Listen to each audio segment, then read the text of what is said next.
Well, good afternoon. It's a nice gift for us to be able to be together twice over the course of a particular Sunday.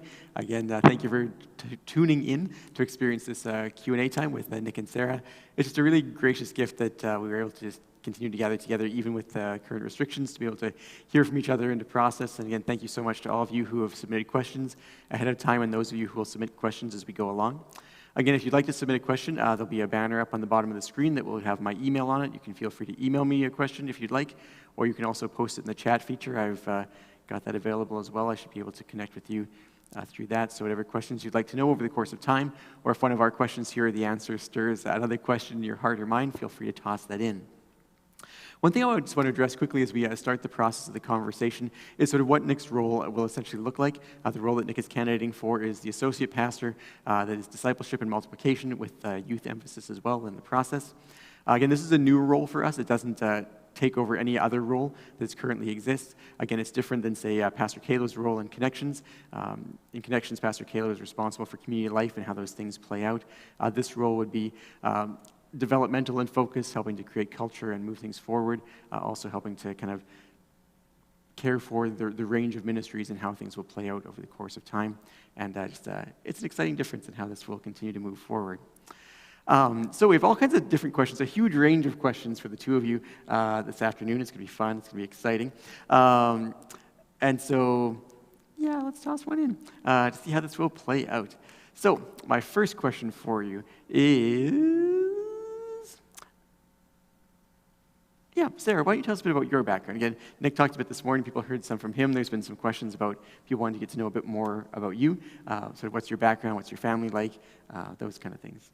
Yeah, for sure. So I was born and raised on the island in Victoria. My family's still there for the most part. I have an older brother and an older sister. So my sister is living out east in New Brunswick. So that's my family. I'm the youngest. I grew up in a Christian home, going to church my whole life, and so I don't remember when I accepted Christ, but it was at quite a young age. I would say that I didn't really make my faith my own until after I graduated high school. Mm-hmm. That's really when, I felt like I really discovered what a personal relationship with Jesus looked like. Mm-hmm. My high school years were pretty easy, pretty fun. I played a lot of sports, was engaged in the community, went to church. And then I'd say that first year after high school was really hard for me. I went through some struggles with my mental health and just started experiencing anxiety attacks, and also was struggling with my physical health, and I went deaf in my right ear. And so it was definitely a transformative time for me, and wondering, like, what is going on, God? Like, who are you? You're supposed to be good, but all these bad things are happening. And so I hadn't made that connection of how that would work. And so I decided to do YWAM, and I went to New Zealand and did my DTS there. And we did an outreach in Costa Rica and Panama. And that's kind of, those 6 months were really when I first had that personal relationship with Christ and really discovered what he has to say about me and who I am and who he is and his character. So that was an amazing time for me. Experienced a lot of emotional healing during that time, and it was really awesome. After that, I felt called to go to Bible school, so I went to Columbia Bible College, which is where I ended up meeting Nick, not until my last year. But I played basketball there on the college team, and it was amazing, and was originally in a different program, but ended up graduating with intercultural studies. I just have a huge passion for learning about different cultures and seeing how God shows up in those cultures and how he reveals different parts of his character through different cultures. It's just really beautiful. I didn't want to do that program because it involved an 8-month internship, and I was like, okay, God, you already had me do my adventure. Like, I hate flying. I just get super anxious. So I was like, I'm not going again. But God was like, nope, you're going. So I went to Uganda for 8 months, and it was amazing. I loved every minute of it. It was super challenging, but I worked with a program there called Watoto. I worked in a baby's home with kids that were either abandoned, abused, or orphaned. So it was really challenging to see them in that situation, but I learned so much from the people there and that culture. They're just, they're such a beautiful culture. So then I came back and had my last year at CBC, met Nick, started dating, and then eventually I started working at Columbia Bible College as the residence director, and that was like a dream job for me. I have a huge heart for young women and discipleship, and so that was a beautiful opportunity for me. We got to live in dorms, which is kind of fun. That's an exciting marital experience to live in dorm life as well, I'm sure. Yeah, it was good. It was good times. Yeah, and then we found out we were pregnant, and so had our little baby girl just this past October. So life has definitely changed a lot, but she's been a huge joy. Yeah, so I'm currently on maternity leave, but obviously we are looking at what is next. So Totally. yeah, that's like a brief kind of bit of who I am. Totally. A couple of questions for both of you out of that. Again, you're both the youngest in the family, right? And so how does that work? Again, it's interesting to see, like, sometimes the youngest will tend to kind of like let someone else take the lead sometimes, those kind of things. How does that work out when it's a youngest married to a youngest? I would say I had a unique kind of youngest experience. I felt like I was pretty responsible for being the youngest. I kind of had to with my family being divorced and my mom raising us as a single parent. So there was, like, I had to take the bus to school, like public transit every day. And there were just expectations that I don't know that a lot of youngest kids would have. Yeah. But I mean, I do still have my youngest tendencies. So kind of worked through that a bit. But I don't know, we just figure it out. We kind of play off of each other a bit. So yeah. Lots of jokes about being the youngest child, and our Sure. siblings, at least my siblings, bugged me about how spoiled I was, but I don't know. Yeah, same thing. I got apparently I got away with a lot more than my brother did. So Yeah, I'm the second youngest, but I've also heard that a little bit from one of my sisters, the idea that apparently things were so much easier for me. And I tend to say, again, for mom and dad who are probably watching, that I tend to think it's because I was more responsible. Something like that, right? Yeah. Kind of maybe a bit of more an intense question coming out of some of your experience, and I know some of yours as well, Nick. I think both of you have some interesting experiences with suffering and with some things being harder than you maybe thought they would be. Again, you sort of touched on the idea briefly, but what have been some of the things that have helped you in the midst of a life where there is suffering, where there are some hard things? What's helped you to keep trusting in the goodness and the faithfulness of God when you both have experienced some pretty hard things over the course of life? do you want to go first or second? I think something like this past year, I've definitely been intentionally stepping into that and trying to learn kind of a bit more about the theology of pain and suffering, and that sounds really intense, but yeah, it's definitely been a journey of figuring out what it looks like to understand that God doesn't just watch us suffer, but rather sits with us in our suffering, and that is such a huge thing for me to understand, to be like, okay, God's not just looking down on me being like, you're suffering right now, sorry about that, but rather journeying through it with me, and he doesn't like to see me be in pain, and he is right alongside me, and I don't know why I had such a hard time or disconnect with that, but that has definitely been something that has helped me get through it, and yeah, I think Nick has definitely been helping me understand that. I feel like you have a really good understanding of that. So yeah, just this past year has been a lot of diving into that, and it's challenging. Like, I'm not going to say it's easy and whatnot, but yeah, that's something for me that stands out.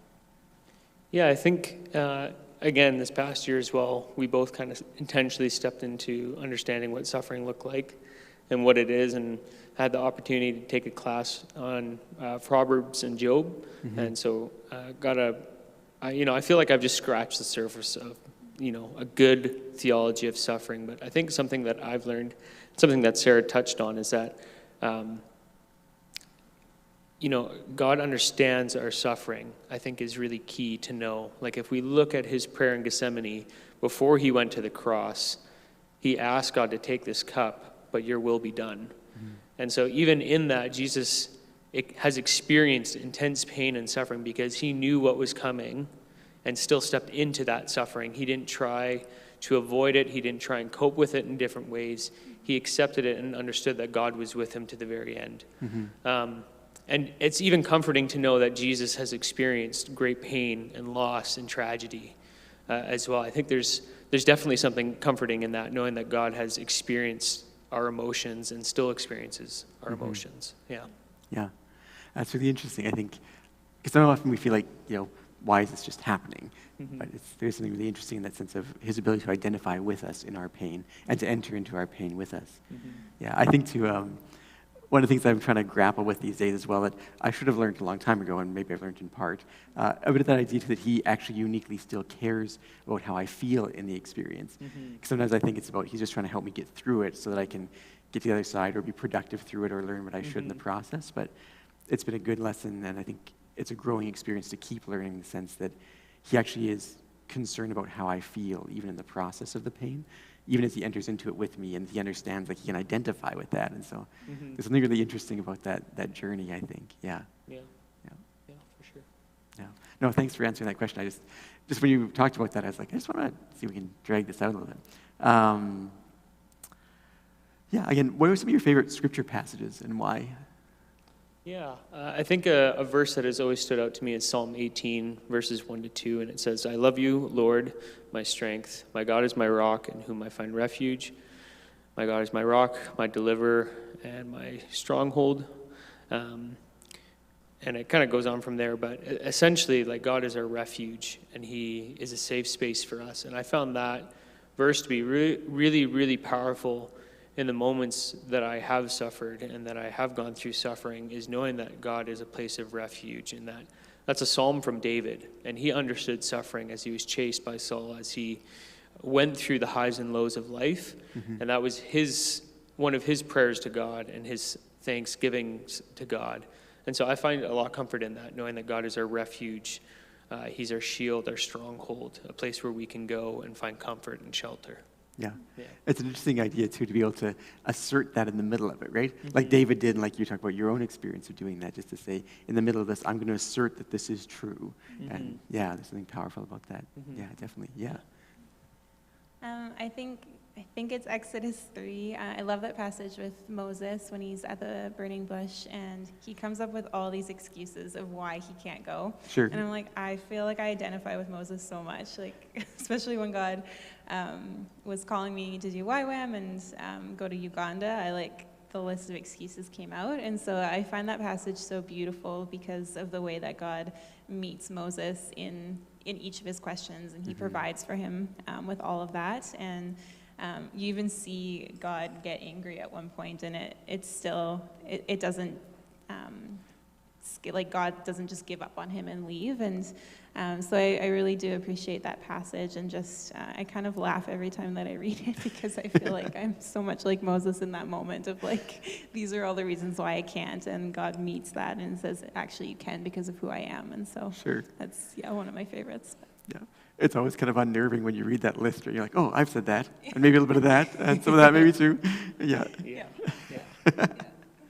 Yeah, totally. Have you taken any personality or aptitude tests, and what were the results? What were some of the biggest takeaways you've had from, like, the biggest aha moments from any kind of, like, personality or personal inventory kind of tests, that kind of thing? Yeah, so we did a number through schooling. One of the more important ones in it was our Enneagram number. So there's 9 different numbers. Long story short, my number is 9, and my kind of wing or side to it is 8, which is the challenger. So the 9 is the peacemaker. I like to feel at peace, make people comfortable, help them kind of resolve situations and moments of discomfort. And it's pretty accurate to who I am. Even like when it's at its best and when it's at its lowest, I'm like, oh man, that's kind of scary to read that. We also did strength finders, and some of those were being adaptable. That was one of my strengths. Being able to reflect on the past and look, and how does that apply to the future? That was also another one. And then I did that one a long time ago. I can't think of anything else. And then Myers-Briggs, I'm pretty sure I'm ENFJ, but I couldn't tell you what the letters stand for anymore. I know extroverted, and that's about it. So, yeah. That's good. For the Enneagram, I'm a 2. So 2s are called the helper. And then I wing on 3, so the achiever. I definitely feel like it's pretty accurate. I love to help people. I love to be needed. Definitely am a people pleaser, which can kind of be the more negative side of it when I'm at my worst. Yeah, and I'm definitely like a list maker, and I like achieving things and like checking off things. So if I have my to-do list and I've done something that isn't on the list, I will write it on the list and then cross it off just to make myself feel I've never better. done that. Yeah, so it's it's good. I don't remember my strength finders at all. And then Myers-Briggs, I feel like I'm all over the place when I take that one, but I think the last time I took it, I was INFJ. Yep. But again, I don't remember what those mean. But I remember reading it and thinking, Yes. oh, this seems pretty accurate. So Gotcha. yeah, fingers crossed. That's good. Totally. And who are some of the people you like to listen to or podcasts you like to follow, authors? Who kind of inspires you? Who do you like to follow or listen to? Yeah, that's a great question. In terms of podcasts, John Mark Comer, he's a pastor down in Portland, and he has a podcast called This Cultural Moment, and he usually hosts it with Mark Sawyers? I don't know. He's an Australian guy. And they kind of talk about how church life and culture intersect, and how, how as Christians we need to deal with this postmodern culture that is just, it's so quickly changing, and we need to be kind of aware of what's changing. So that's one podcast. Another one, the Craig Groeschel Leadership Podcast is really good. He does a podcast once a month. And it's always on ways to improve our leading ability. And it's so easy to listen to, and it's so applicable regardless of, if you're in ministry or if you're in, work or whatever it might be. It's so applicable. And then reading-wise, I like C.S. Lewis. Tim Keller is a really good author. N.T. Wright as well is really good. And that's all I can think of off the top of my head. Those are all really good. Definitely Tim Keller. Really enjoy reading his books, as well as Lisa TerKeurst. I don't know how to pronounce her last name, but she did the one on It's Not Supposed to Be This Way, Uninvited, and then she has a new one called Forgiveness, and I just find that she has such a amazing story, and it can be quite intense, but I love the way that she touches on those different subjects. So that's been really good for me, especially It's Not Supposed to Be This Way with COVID and everything. It's been really good to journey through that. Brene Brown, I love her stuff. She's hilarious to listen to as well. So I'd say those are some of my favorites. Yeah, totally. Is there anyone that you've really sort of loved the whole way through your life? So you're just like, this speaker, this author, this whatever, just nails it for me. Like, sort of like you have this nostalgic sense with. I would say probably C.S. Lewis, because I read all of his fiction books, like The Lion, the Witch, and the Wardrobe, like all 7 of those as a kid. And then as I got older, I discovered his actual kind of theological books, where he kind of dives into stuff a bit more. And so I've just really appreciated, sometimes it's really hard to read, but I've always really appreciated his thoughts, even if I don't necessarily always agree with them. I think he has valuable things to say, even to us today. So, yeah. I think I'm going to copy Nick on that one. I wasn't a huge reader as a teenager. I hated reading. Yep. And so then once I got to college, it was kind of a bit of an eye-opener of how much reading has to be done. But definitely C.S. Lewis. It's a challenging read for me, the way that he writes. I find it quite difficult, and I definitely need to take my time reading it. But I think that the way that his mind works is just so fascinating. And then the different subjects that he touches on are really key. So. Yeah. That's really interesting. Totally. Here's an interesting one. What are some of your favorite memories from grade school? Or pick one. What was your favorite memory from grade school? Grade school. Like, what grades are we talking? Like kindergarten all the way to grade 12? Or? They just say grade school. So Okay. Why don't we go with, let's make it fun and exciting. Let's go for grade 2 to grade 6. Grade 2 to grade 6. Well, in grade 6, this is a funny story. Me and my friend set off a stink bomb in our hallway, and he got in trouble, more trouble than I did. I just had a in-school suspension, and I had tests to write. I think it was only for a period that I was in writing a test or something, and he had to clean up the entire school and put stuff in the lost and found. It was great. He was so upset at me, but I was like, no, whatever. So, yeah, that was a good memory. That was a good time. How did he get in more trouble? Well, he had a history of getting in trouble. Oh, yes. So it was kind of it was genius for me, but I feel kind of bad saying that, but like I knew that he was going to get more trouble than I was because I was like, little Nick Parker, like short kid, weird, I think it was bald at that point. So I don't know. I shaved my head at that point. Yeah. Oh, yeah. I was unassuming, essentially. Yes. Yeah. So is that kind of a bit of your MO? Do you kind of like to fly a little bit under the radar and just poke up for wild things occasionally? Oh yeah, 100%. When I was working at Surrey, I pranked my internship supervisor, and Sarah helped me too, but we gift wrapped a lot of his stuff in his office. I think there's still maybe some books that he hasn't found in his library that are still gift wrapped. So, yeah, that was a good one. You just kind of keep it under the radar for a while, and then there's a massive. Yeah, for sure. You've got to put that kind of slight sneaky edge, I think. I could see that. 100%. Yeah. I don't have any funny stories like that. I don't know. I don't remember what grade it was in. It was in middle school, though, and we went on a ski and snowboard trip up to Mount Washington on the island, so that kind of stands out as a fun memory. We just went for the day, and it was just like, you can just imagine a huge bus full of middle schoolers it's a 3-hour drive, and we were all very hyper, but it was a good trip. Lots of fun. Good snow. Yeah, I've never ever done anything like that with a middle school trip with a lot of hours in a bus. Yeah, there's one infamous youth trip, to be honest, that a certain former youth leader who's maybe watching right now will remember, where there was 11 girls, and there were 3 boys, and I had myself and 2 male leaders, and she was the one female leader, and we were going to like a camp for the weekend, and so she had like 11 like really intense like junior high girls to look after, and me and these other 2 guys had like the 2 best junior high youth boys you could possibly imagine, who like made their beds without having to be asked or anything. And I apologize, Leanne Streger, for the really intense like weekend that she had trying to look after 11 girls on her own who were having a difficult time with one another sometimes, shall we say.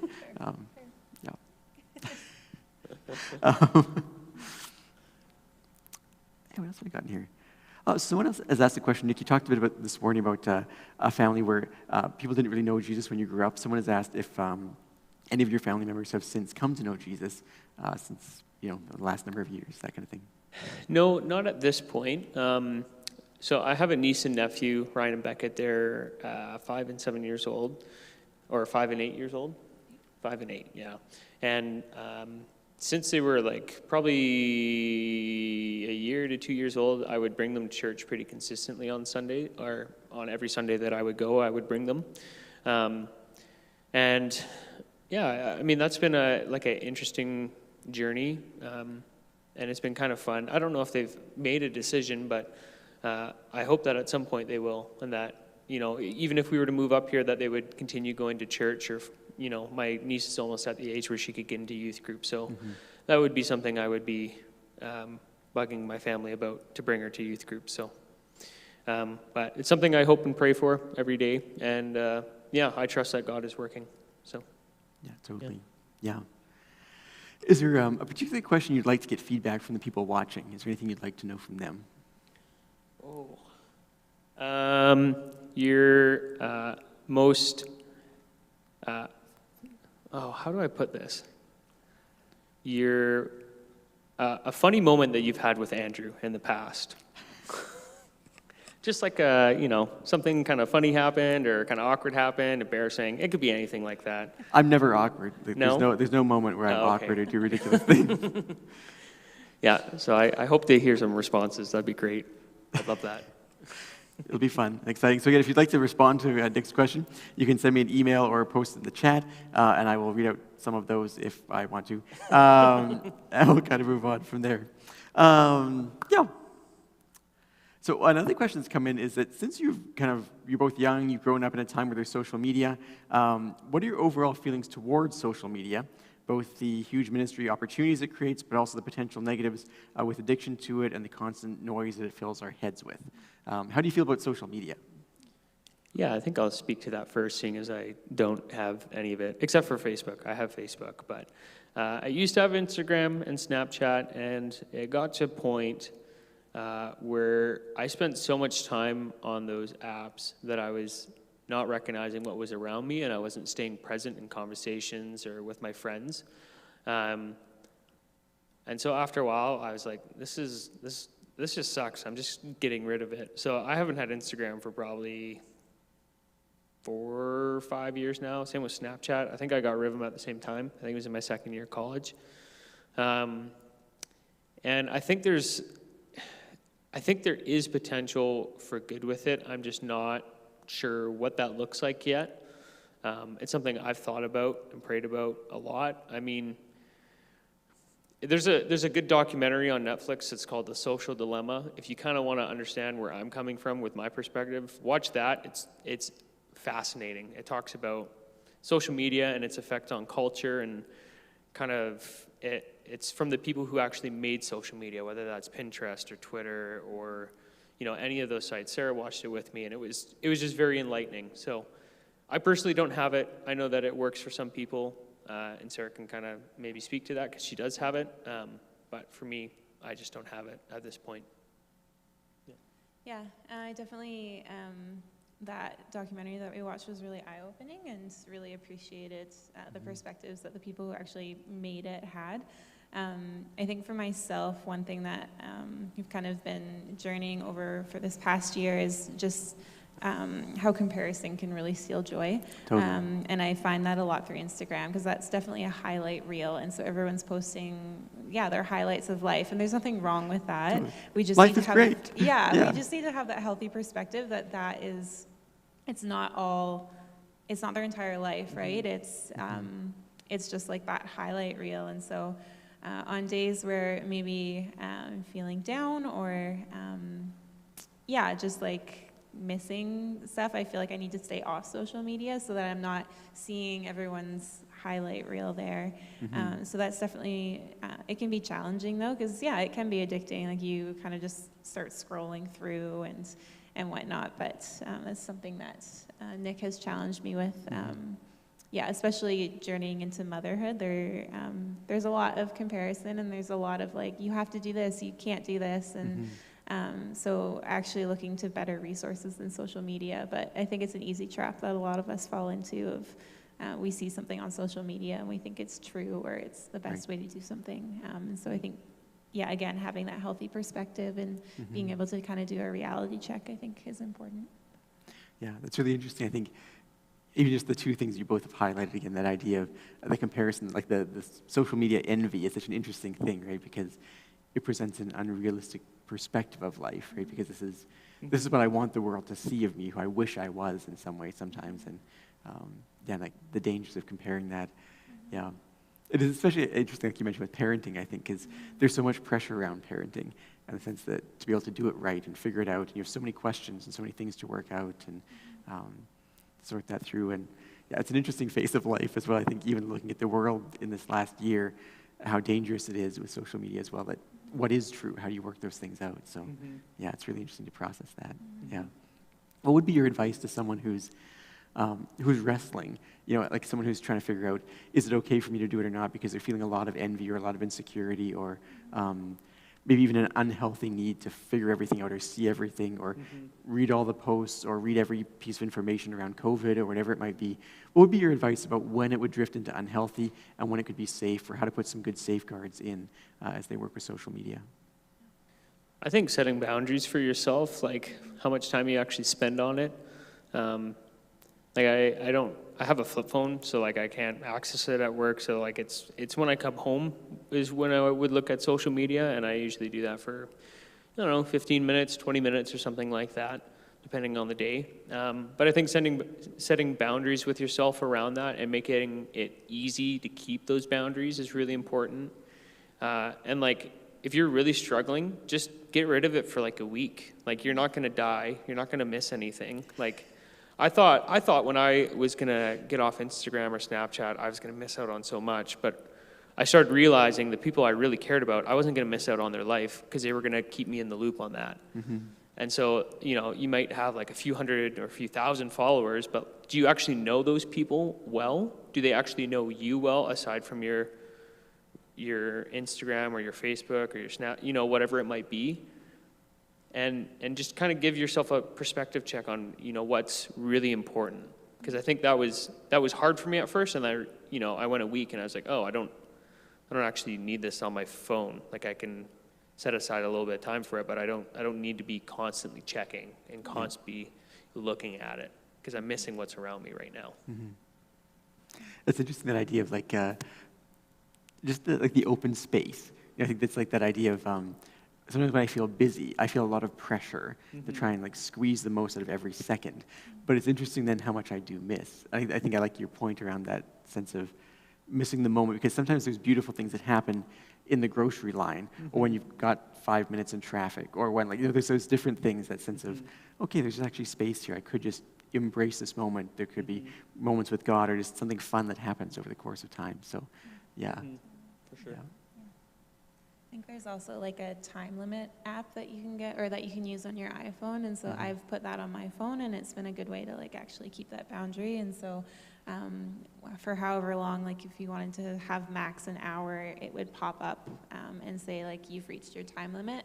Right. And so then you can't use the app for the rest of the day. And so that's kind of like a practical way that's been really good. And then finding accountability in that. So like I have Nick keep me accountable. Like this is how much I want to spend a day on my phone or on the computer or whatnot. And just having that accountability really helps. So. Yeah. Yeah, totally. Awesome.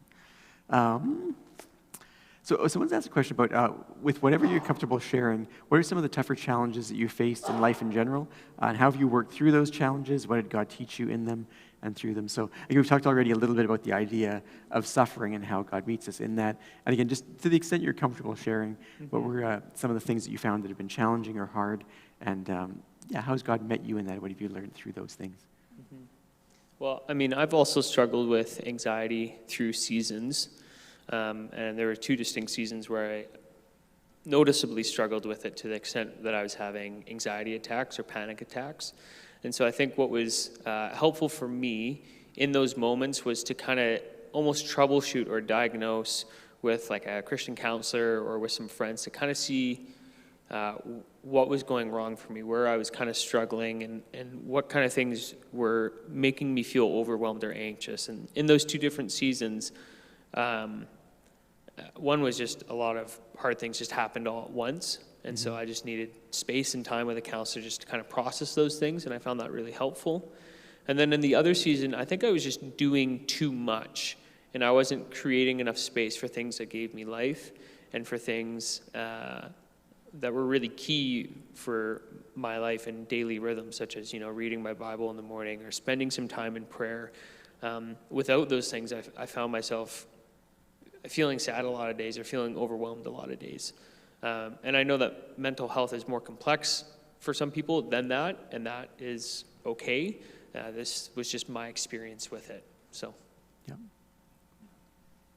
So I think for me, like I was diagnosed with a general anxiety disorder when I was 19, and so I think definitely just coming to terms with it and being more educated on what it is and what that means, and kind of getting rid of that shame that comes with it, and that guilt, and definitely finding healing through counseling. So that's been a huge thing for me, and I think for the longest time I wanted to just get rid of my anxiety because I hated it, and I think while I still don't enjoy my anxiety, I think there have been so many moments in life where I have learned so much more about God's character through it, and a lot of times where I've been able to share my story with people and have them have a safe place where they could also share the struggles that they were going through. And so it's been really neat to see God bring purpose out of that pain, and meet me in that. So that's definitely been kind of like something that I continually am journeying with. So. Yeah, I really appreciate with both of you just the idea that there's just seasons where you need someone else alongside you to help you process. And again, I think so often we have a sense of stigma around getting help. And so what were some of the things that helped you to have the courage to step out and say, no, I think it's okay, I can just ask for help? What were some of the things that gave you that sense of confidence to do that? I think I just got to the point where I realized I was hurting the people around me a lot by not taking care of it. And I was realizing how hard it was for my friends to try and be a counselor for me when that's not what they are, right? They're my they're my friends, but they're not my counselor. They're not someone who can actually help me, process some really heavy stuff. And it was unfair to put that expectation on them. And so I think in my first season of anxiety, that's kind of what drew me there. And in my second, Sarah and I had just started dating, and she was the one to push me to say, I think you need counseling. And after I'd already going through it, I was like, yeah, I think I do. And so the second time, it was easier to get to that point, but it was still like, yeah, I just had to realize the effect that it was having on others around me. Yeah. I think having supportive community, so like for me, my family was really supportive in me seeking help, and then just my friends.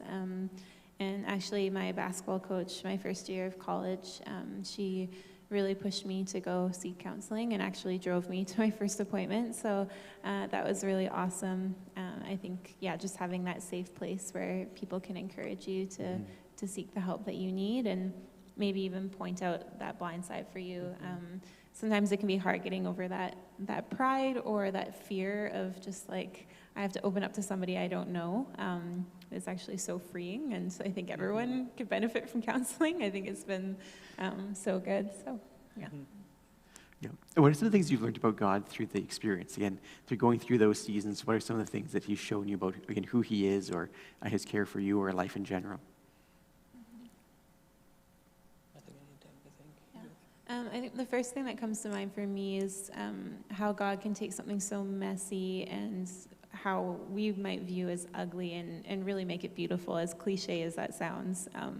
The amount of times that God has taken my story and maybe moments in time that have been really painful and turned them into something beautiful. I think even when I was 19 and I was freshly struggling with anxiety and didn't really know what was going on, I felt like my life had no purpose, and I was just kind of done. And to have God meet me at that lowest point in my life and tell me that, no, like, I have purpose for you, and you can find strength in me. And so I think in those moments where I feel weak and like I can't do anything, knowing that God is going to carry me through, and that it's His strength that is always present here. So, yeah. I think I learned a lot about, and it's something we've talked about before, but just how present He is and how He's experienced a lot of the pain that we have experienced. I remember one time reading Matthew 1, I think it was, Matthew 1. It's like the genealogy of Jesus, and I was like, why am I reading this? I was like, I just need to read this, I just need to get through it. And as I started reading it, I just recognized the brokenness of Jesus' family, and how He experienced brokenness in His family and was able to still rely on God through that. And it was one of those moments where I was just taken aback, and I was like, this is beautiful. Like, how many people struggle with what I'm struggling with and feel alone in that, and Christ knows what that's like to have that kind of family turmoil. So I think that was just one moment where it was in a counseling session where we did like a family map or something, and I remember seeing it and thinking, this is really messy, and then reading Matthew 1 and saying, this is really messy, like Christ understands, and He's there with me in that. Yeah, it's amazing. Thank you so much for sharing those. Yeah.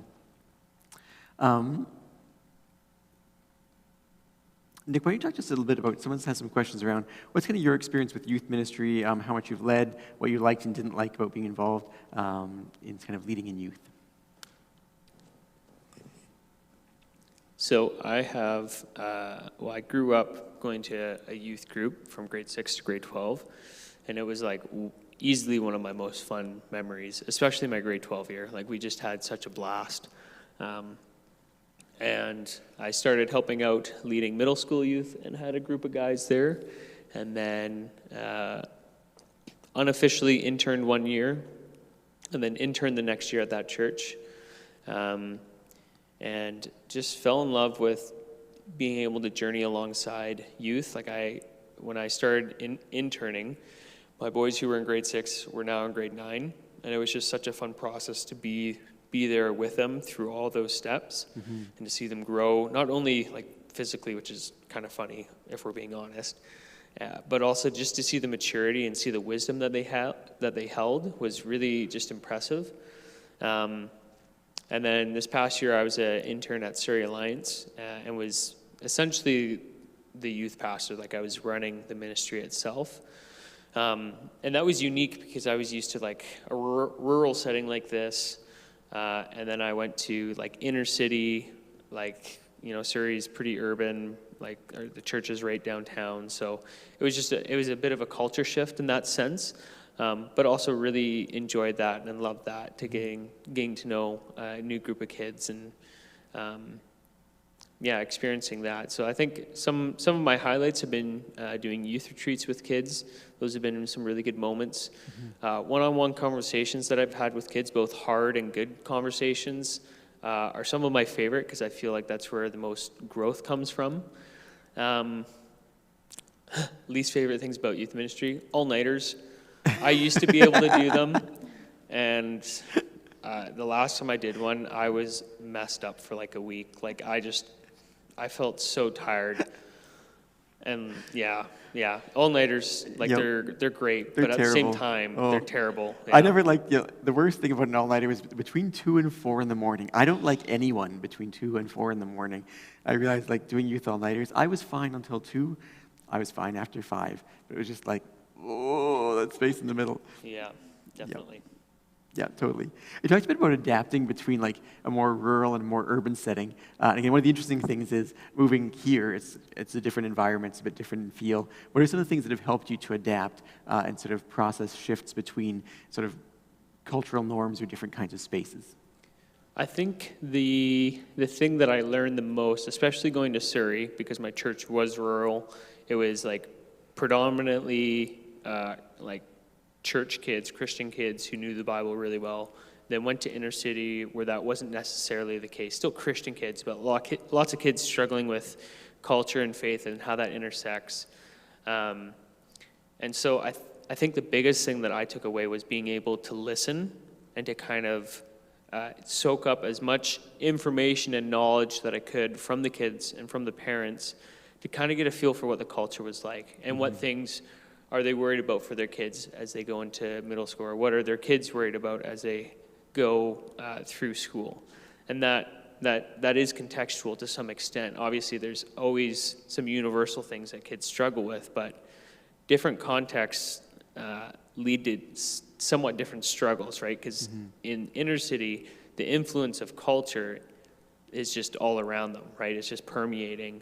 Whereas it's not nearly as intense in a rural setting, but it still is because social media and internet has kind of just made information so accessible and culture so accessible. So I think learning and listening is probably the biggest tools that I have to kind of get a feel for what's happening in whatever city we're in. Yeah, totally.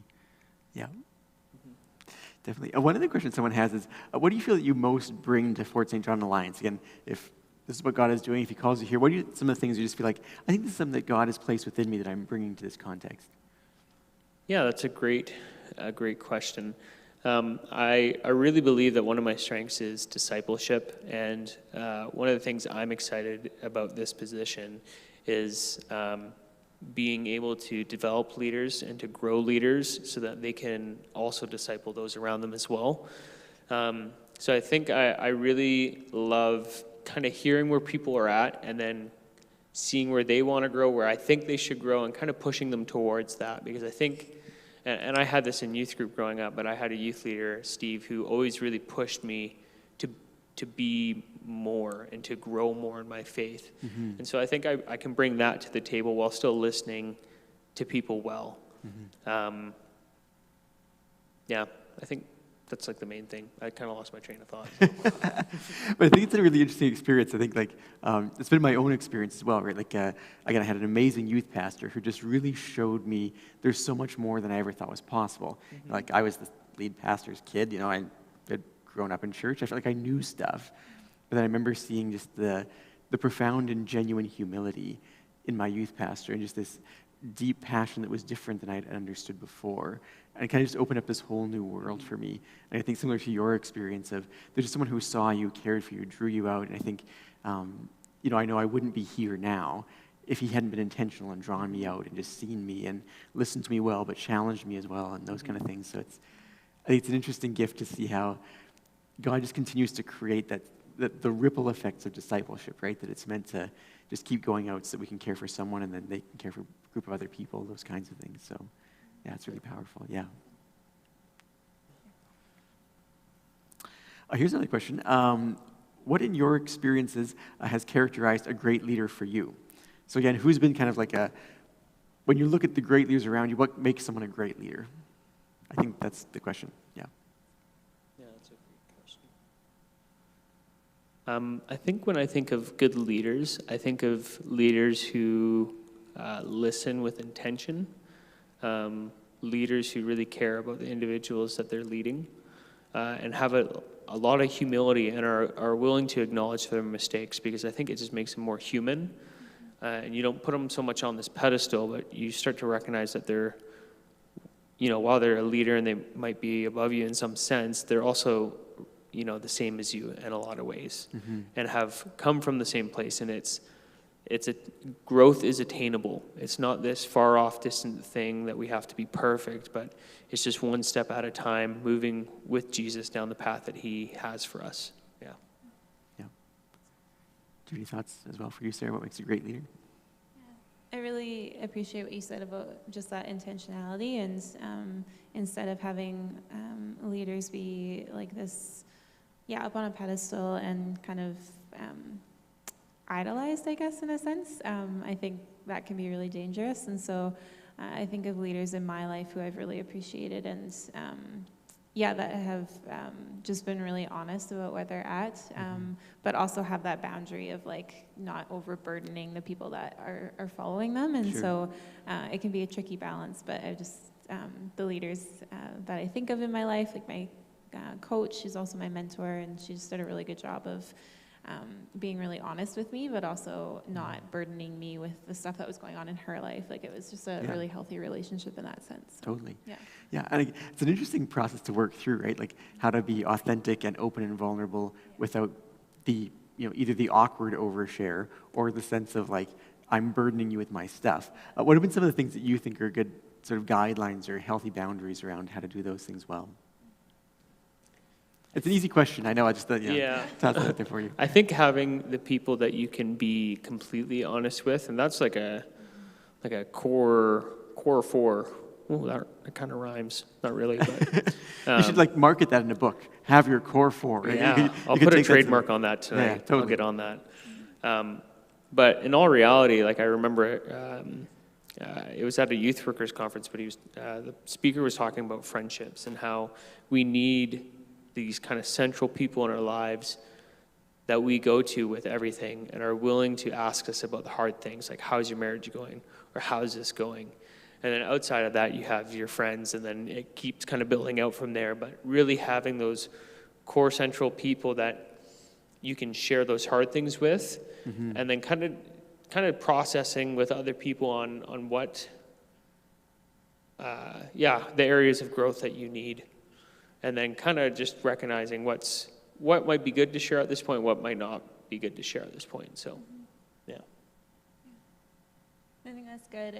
I think, I don't remember who kind of recommended this to me, but they were talking about sharing with people that you're leading maybe stuff that you have already conquered, or not that we've are perfect in any sense of things, but maybe kind of sharing more of where you have been and things that you've journeyed through and have conquered to a certain extent. And then the things that you're presently struggling with, it's okay to maybe share a little bit of that, but not saving that for your core people or for leaders in your life that you can go to, or mentors in your life that you can really dive into that deeper. So yeah, those are great for sure. Yeah, thank you. How do you know you're skilled at leading and discipling people when you don't have a lot of direct leadership experience? Can you say that one more time? How do you know that you're gifted and skilled at leading and discipling people when you don't have a lot of direct leadership experience? What have been some of the things that show that is some of your gifting? Yeah, that's a great question. So I've had those internships at those two different churches. I think were really beneficial. I worked at camp for 4 summers, and was affirmed in that and moved up in leadership to help out with kind of the program team. In my last 2 summers, I was the head of the male counselors. The male dean is what they called it. I was a resident leader on campus in my second year, and so led a group of men in campus that were in my dorm and did life with them, and got to know them and kind of journey through some hard stuff with them and some good stuff with them, celebrate with them. And then I was also a teacher's assistant at CBC and got to help teach some classes, lead a small group. And so I think through those variety of experiences and having mentors who I trust affirm my leadership ability has given me confidence to say that's a strength that I have. Because I don't think, 6-7 years ago I would have necessarily believed in that. But it's something I do believe in now. Yeah. That's an interesting thing, right? Like how people see things that we don't. Again, I think of, my youth pastor. I think about other people in college. I remember once a guy saying to me, he's like, because you're just obviously a really good leader. And I was like, what? I'm not a leader. What do you mean? And I just think it's an interesting conversation to have, right? You're like, it's amazing how people that know us and are leading us can kind of draw those things out of us and can kind of help to, make that new and real in a different way. Yeah, no, thanks for that answer, for sure. What else have I got here?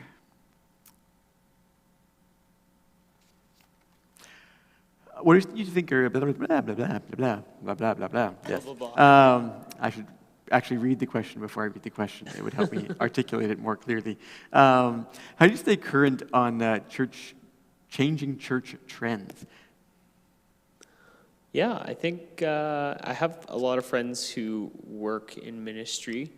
So just by talking with them and kind of seeing what they've been doing, Facebook is a great way. People will share stuff, and there's in Abbotsford, there's probably, I think it's safe to say, over 100 churches in Abbotsford. It's ridiculous. You drive down a street and you'll see 2 or 3 churches. So I think there's a lot of chatter about that and kind of what's happening in church and different models or different trends or different things that kind of rise and fall. But I know that there's always core things that stay the same throughout church, such as discipleship or worship, and how those changes sometimes with culture and sometimes just changes out of necessity. Say, like a pandemic hits and we have to change, how we do things in church to fit that. So, yeah. Yeah, totally. So again, talking about the pandemic, this is maybe the $1 million question in church circles these days. But what's your perspective on what will the post-COVID church look like? Again, what do you think it'll look like? What do you think some of the needs will be? What's some of your thoughts on that? Yeah, that's an interesting question. I've thought about that for a while, and if I'm honest, I'm not entirely sure what that'll look like until we get there. I mean, we can have our guesses. I think in one sense, the importance of gathering as a body, it definitely is something I've heard from a lot of people that they really miss and desire. Corporate worship being really important.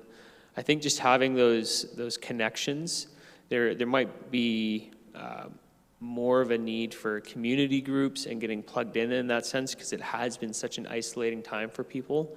But if I'm honest, I'm not really sure we can plan for it, because it's been such a seismic event that once we return back to normal, what does normal even look like? There is no sense of normal.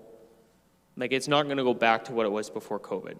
There are going to be things that are different. It was like when 9/11 hit, things changed and became the new normal. I'm not saying that. I'm hoping and praying that masks and social distancing won't be the norm, but there will be things that are different that will become normal. It happens throughout history, and the church has to adapt to those things.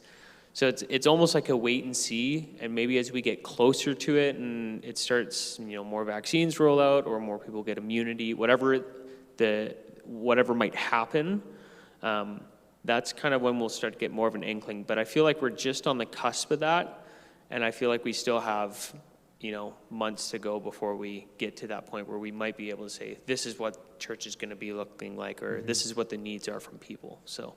Yeah, it's such a curious thing. I think you're right that it's just such a huge change. and it's hard to know how it will play out. I wonder if, I think it's probably not going to look uniform, because I think there's a really interesting sense of things have splintered so much. And again, everyone's experience is so different because it's done in such isolation, right? And so, we always have this joke at our house about that, someday we're going to have to eat with other people again, and so our table manners are disintegrating rapidly. And, we keep talking to our children about this idea that someday they're going to eat with others, and so we should try and maintain some semblance of normalcy.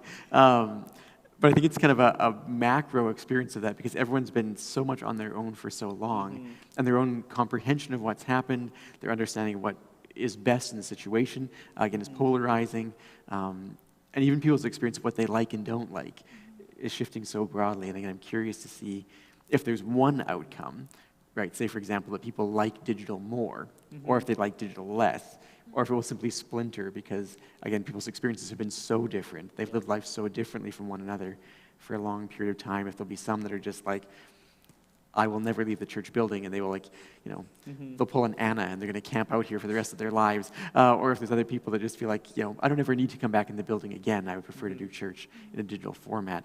It's going to be interesting, I think, to see how that plays out moving forward. Yeah. For sure.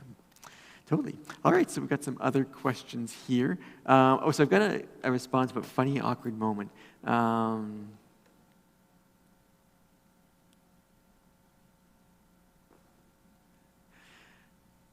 It's not really that funny. So there's this funny moment of the Schmelicks, Norma, Darren. We were all living together in Fort Nelson, not together, but separate houses. We were at the same church together in Fort Nelson years ago. And we had this moment where we were standing in the office, and Norma's like, so, we're going to make a change. We're going to move down to Fort St. John, and it's going to happen differently. And she just kind of looked at me, and I kind of froze awkwardly because I was also in conversation with the lead pastor, Murray Bolt, here at that time about coming here. And she just looks at me, she's like, you're going too, aren't you? And I was like, maybe, I don't know. Don't say anything too loud in this office right now. It was kind of a beautiful, awkward moment. It was a good time. And what else have we got here? Yeah, tell us about a time that you organized something large. What went well? What would you do differently? Yeah, so I have a few moments of that. My first moment was when I was an intern at Ross Road, my church going up, and this was my big trip plan that I was going to accomplish, which was the ski and snowboard trip. Oh man, did I learn a lot. I learned not to put the deadline for waivers and registration and money the day before, because I was at the office till probably 7 at night on that Friday and had to be up at I don't know, some ridiculous early time in the morning. Yes. So I learned to put it maybe a week in advance, and if there's people that trickle in, then that's fine. But yeah, I learned that one the hard way. And then at Surrey, I planned a youth retreat, which was a lot of fun. Also, just so many moving pieces and so many things that you just have to nail. But that went pretty well. That was really fun, and I think I enjoy it to an extent. I enjoy the idea. I'm not necessarily a nitty-gritty details kind of person, so that aspect, I just kind of trudge through and get it done, so I don't have to think about it anymore. But I enjoy being there and kind of the idea and the plan, this would be fun to do, or this would be fun to do. But I don't enjoy, having to email people hey, are you coming or not, and then not hearing from them, or all the joys of planning a larger event like that. Yes. Yeah. So again, at this church, we never have a problem getting people to respond to anything. It's always instantaneous. But if we, for example, had that problem, or if we had a friend who had that problem, what would be your advice to such a person or congregation about how to help people to respond in good time for things? I think just sending nice reminders to people. Honestly, I would just, as it got closer to deadline, and if I hadn't heard anything, I would just keep filling their inboxes with my email so that they would have to respond eventually, and they knew the urgency I had. Or I would find their phone number in the church directory and call them. So that was kind of my game plan. I was pretty persistent. I wanted to make sure that people gave me an answer, we are coming or we aren't coming, or this is kind of where we're at. So stuff like that. Yep, Yeah. totally. What are your top 3 goals for the next 5 years?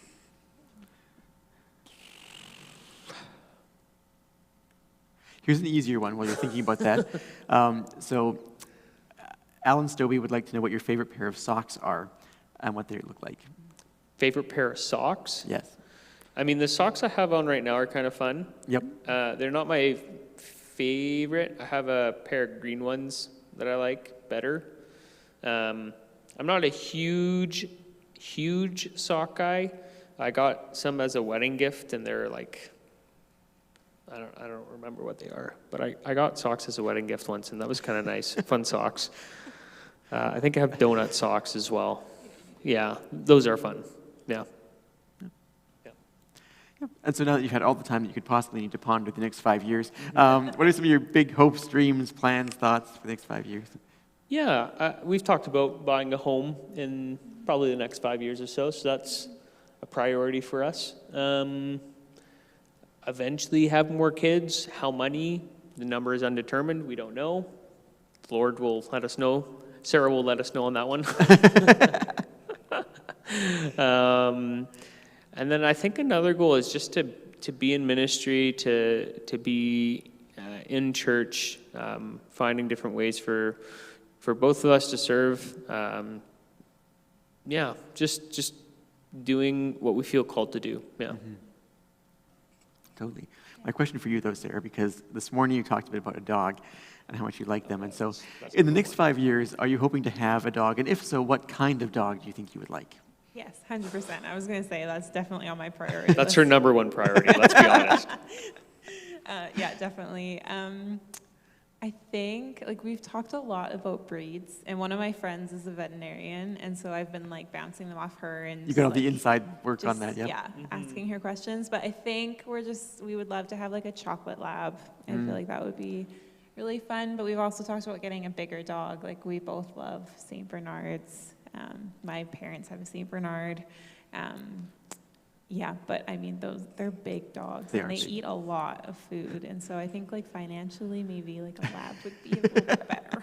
She also has the dream of owning a Newfoundland dog. If you don't know what that is, search it. It's this big, hairy, fluffy dog. And they're so gentle. I think that's why I love big dogs. They're so gentle. They're good with kids. Yeah. Yeah. My dad's always wanted an Irish wolfhound. And so we've heard tales of wolfhounds since childhood, probably. They've never gotten one, but I think maybe he's holding out. They just retired, so perhaps the wolfhound may be around the corner. I'm not sure how Mom will feel about that, but it's out there somewhere. Totally. So I think that's all the questions that have come in so far. It's sort of a range, a sampling that I think I've covered most of the topics that people have asked about. Just let me take a quick glance.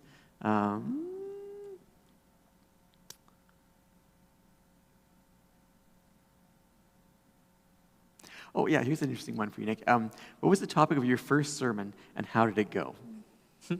So that was at the point when I was learning a lot about suffering, and they had just given me, they said, "Oh yeah, just come up with whatever you want." And I was like, "Are you kidding me? It's the worst feeling, in part." And so I was like, this is what I'm learning about. This is what my mind has been thinking about for the past however many months. So I'm going to preach on suffering. And they're like, "Oh, that's a light topic to talk about." I was like, "Yep." So it was actually Matthew 24. It was Jesus' prayer in the garden, which I referenced before. But I got a chance to speak on that and preach on that. And it was really fun. It was my first time preaching. And I mean, it's a hard topic to talk about, honestly, but I just shared what I think the Lord had been teaching me and kind of my own experiences with suffering. So I think it went over pretty well. Yeah. Where did you preach it? Where did I preach? Yeah. It was at the Surrey Alliance in their auditorium. It was in November before COVID, so that was kind of nice to actually have that experience of preaching in front of a crowd. So yeah. What do you feel about what are some of your thoughts on the preaching to people live versus preaching to the camera? How have you found the range of those things? Yeah, preaching live, at least with Surrey Alliance, I couldn't see anyone in the audience. It was so dark in there. Like, I could kind of see some faces, but it was basically just black, so it felt like I was talking to no one. But I knew people were there. There were some responses, obviously. And I enjoyed it because it felt more intentional, the connection. Yep. And then I did a pre-recorded sermon for Palm Sunday and was preaching to my, I think, my laptop camera. And that was kind of weird because I was like, there's no response, there's no nothing, I'm literally just talking at a piece of plastic right now. And then preaching today was interesting because I know there are people at home, but I just don't know how they're responding. And you've never seen them? Yeah, Also. and I've never seen anyone. Oh, I've seen a few people from the church, but I don't know you personally, so it's weird to preach to people who I'm not familiar with. Totally. It's a very unique experience, yeah. Totally. I guess there's a couple more that have come in.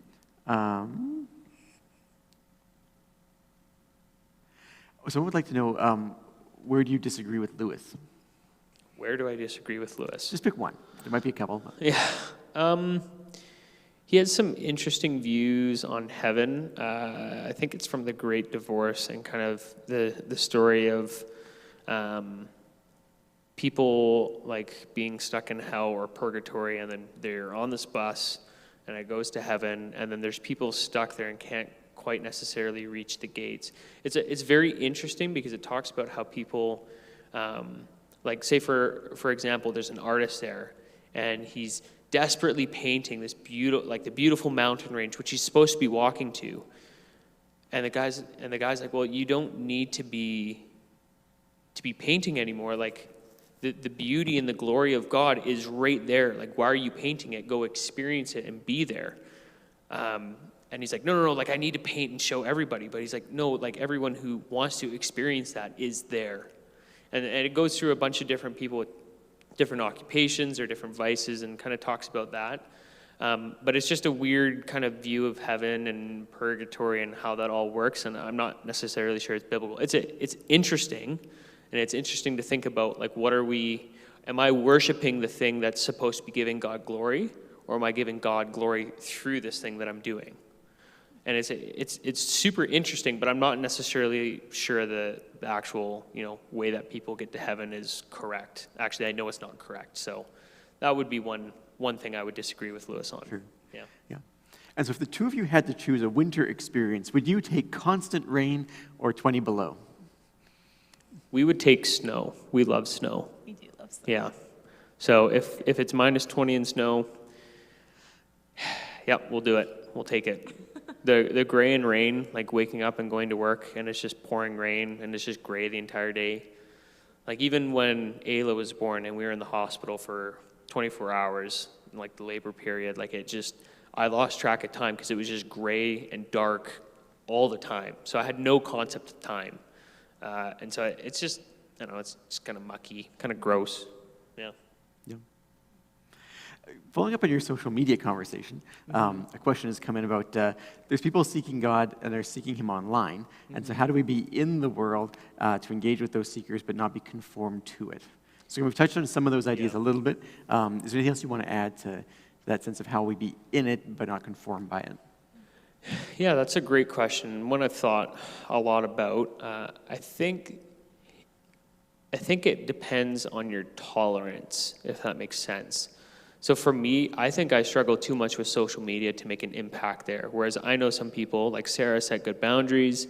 She's present on social media, but it's not to the point, like she's really in check, whereas I felt like I couldn't be in check. So for me, I don't think it's healthy for me to be a lot on social media, whereas other people, they feel called to that and they can work in those situations. It's like if you're working in a company with a lot of non-Christians and you feel like you're getting bogged down by that and you're not living the way that you want to, I would say you should step out of that for a time, maybe see if you can go back into it. But if you can't, don't go back to that environment.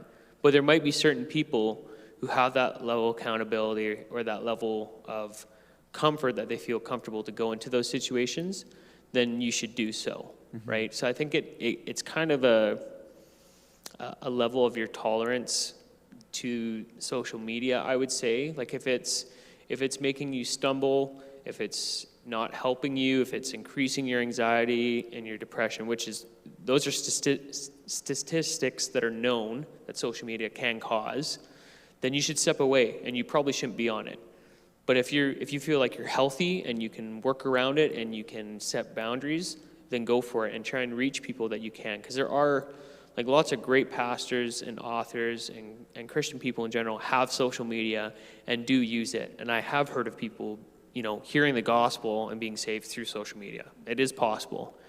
But for me, I don't think it's not healthy for me in my faith, so I stay away from it. Sure. Yeah. It kind of reminds me, like, a couple of buddies of mine when we were in college, they had like really interesting ministry where they would go to the bar in the evening and like connect with people and just be really present, that kind of thing. I remember sitting down with them and feeling like, wow, I'm like so shallow and I'm not there. I remember we had this conversation and they looked at me like, Andrew, you shouldn't be there. Like, it doesn't fit with you. You're awkward there. Like, it's just like you've never been there. It's just like it's not the venue for you to engage and minister in that context. It was really freeing to me to feel like I don't have to be everywhere. I don't have to do everything, and to recognize how has God uniquely created me and crafted me, and where has He placed me in healthy spaces to be able to give Him my very best. And it's I think it's such an interesting idea too that God is infinitely creative, and that we as society are so narrow. We're also trying to shove everybody into a very narrow mold of what success is or beauty is or what ministry even should look like so often. I think it bleeds into the church. And again, God being infinitely creative knows exactly what He's fashioned me and you for, and He places us in those spots to create the greatest impact for His glory. It's an interesting space, yeah. So thanks for that. For sure. So I would like to know what your hobbies are. I have quite a few, I would say. I love playing sports, soccer and basketball in particular. I also used to curl growing up. I was pretty competitive in that. Haven't curled in quite a few years. Love snowboarding, love being outside, snowshoeing. I like playing video games. I like listening to music. I've recently got into woodworking, like building furniture or other different things. Still learning on what to do, and it's expensive to buy tools, so it's a slow process, but what have you made so far? I made like a entryway shelf, like somewhere we can hang our hooks out of some old tongue and groove that we were using on a job site that they just had extra and let me have it. So I was able to build that, and then I'm currently, I seem to be getting a lot of free material, so that's not the problem. It's a good way to go. Yeah. So I got like 2 8-foot-long maple slabs of live edge. A super at a site was drying them off in the parkade and had like probably 100 pieces. And I just asked him about it, and he gave me 2 pieces for free, which was like incredible because they're worth a lot of money. But so I'm currently in the process of building a living room table. Whether or not we keep it will depend on if I like it or not at the end. I'm hoping that I like it because it's been quite a process, and I've had to put in a lot of work. So, yeah. And like the coat rack thing is working, like you can hang coats on it. Oh yeah. No, it's really sturdy. It looks good. That's impressive. Yeah. I was impressed. I was like, I didn't know I could do this. So. Definitely, for sure. Awesome. Well, thank you so much just for diving in, for answering all of this huge range of questions. It's such a really deep delight to get to know you more. It's just really fun to see just the beautiful people that God has created you to be, and just your openness and vulnerability, and just the fun character of who you are. So thanks so much for sharing that with us today.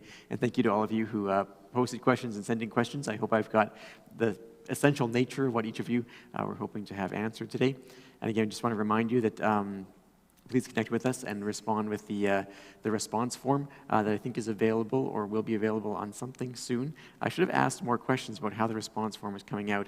If for no other reason, you can certainly send it back to me at my email. It's posted there for you on this screen at this moment in time.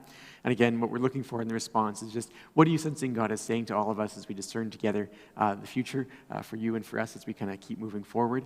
And just pray God would bless and guide you through the rest of the day. And thanks again for joining us for this space this afternoon.